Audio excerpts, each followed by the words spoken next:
Okay, just a couple of things about navigating the river. Generally, you want to float down the river with your boat oriented at about a 45-degree angle to the opposite bank. And here we're coming into a corner that's fairly deep, so we've got plenty of water. We're not going to ground out. But I want my bow pointed at the bank at a downstream angle at about 45 degrees. That gives me the maximum leverage to pull away from any obstacles. Typically, on wooded rivers, all of your log jams and things like that are going to be trapped against the outside of the bend, and that's because that's where the greatest force of the current runs, and it tends to drift all those logs and debris up against the bank. So we want to keep our boat pointed at that stuff, so that allows us to back row and get away from the obstacles. Now, a couple of things about rowing strokes. Back rowing is this movement right here, where you pull back with both oars. That's called back rowing. Forward rowing or push rowing is like this. You plant your blades and you push forward, and you don't get a lot of power out of push rowing. Back rowing is by far your most powerful stroke. And then you've got single oar and double oar turns. A single oar turn, I'm planting my right oar and I'm turning like that, but I'm leaving my left oar out of the water. A double oar turn is where I plant one oar behind me and the other one in front of me, and I pull with one and push with the other, or I can do it the other way.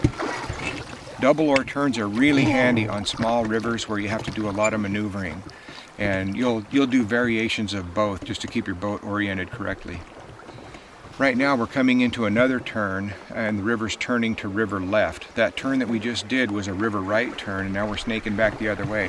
So I'm coming in at an angle to the bank, and this is the transition zone where I'm switching my angle of my boat. I was angled at a 45-degree left angle on that last corner, and now I'm angled 45 degrees to the right as we come into this other bend right here. I want to talk for a minute about the high bank side and the low bank side. Most of the rivers that people hunt in Alaska are slow class 1 or 2 rivers, and this river is a class 1. The current runs along at about 2 to 2.5 miles an hour. But even with that slow current, you can have quite a bit of hydraulic pressure from the moving water, and what it'll do is it'll scour out the bank on the opposite of each bend, and what that does is it creates an eroded bank on the outside of the bend. And you can see here we've got a fairly steep bank. These are really hard to get to if you're trying to get in and out of the boat. Also, that high bank like that makes it not only difficult to get in and out of the boat, but it makes it difficult to tie off, and campsite selection is generally poor on the high bank side. This is all hummocky and just not really good for camping. On the other hand, if we go to the low bank side, which is on the inside of the bend, the ground is generally flatter, you have slower current there, the campsite selection is usually better.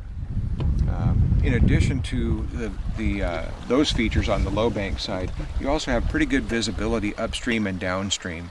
So what I'll do if I'm camping on a bank like this is I'll try to camp clear out on the end of the point if I can, and that allows me to see downstream and upstream right from camp. In some cases, though, the vegetation is too tight to the river and you can't do that. So you'll have to camp on the low bank side, and then once you've got your boat unloaded, you can row over to the opposite side, to the high bank side, and that'll give you the upstream and downstream visibility that you need when you're hunting.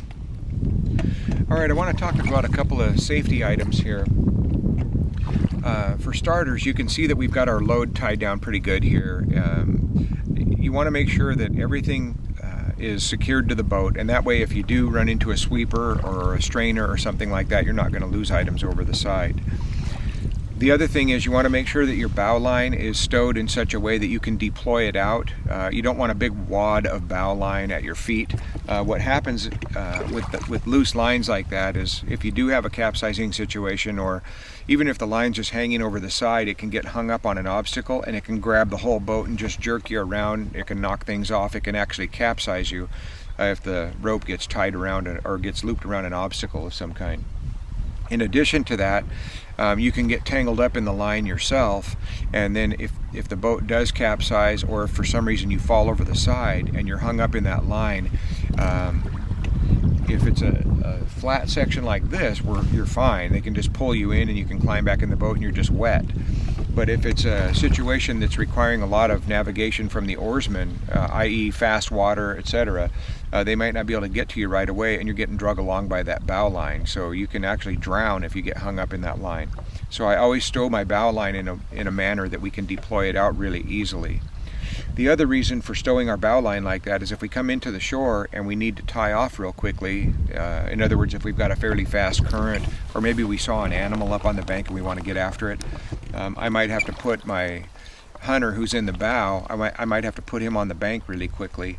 And in order to do that, I'm going to push row into the bank really fast. He's going to grab the bow line and he's going to jump out and secure the boat.